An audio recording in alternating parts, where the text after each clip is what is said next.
Anas from people at Tumaini. Leo tumeorganize camp hapa ya medical. Tumefanya free.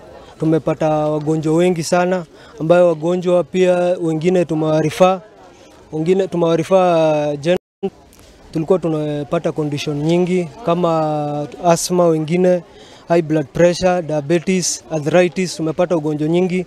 Tumepata skin condition, wengine tumewarifa huko.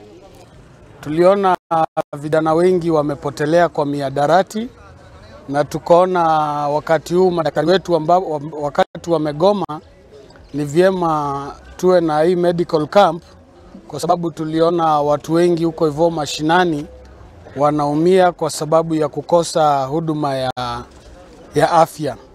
Ndiposa tuliomba ufadhili katika pepo la Tumaini, na tunashukuru sana pepo la Tumaini director Madam Adija kwa kutusaidia na kwa kushirikiana na sisi ili warsha hii kaweze kufanikiwa siku ya leo.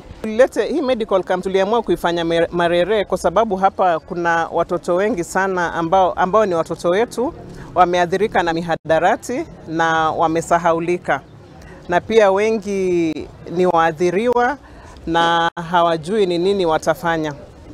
Ndio tuliamua kutarget area hii. Kwa hii shughuli tumefanya katika msimu wa Easter.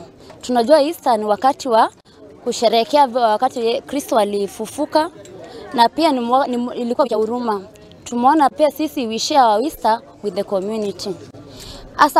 Asa kwa sasa kama madaktari wamegoma, kuna shida ya madawa katika hospitali na madaktari. Tukonelea ni vyema sasa katika hii msimu tuweze kuletea wakazi wa Isiolo hasa Marire madaktari kwa karibu.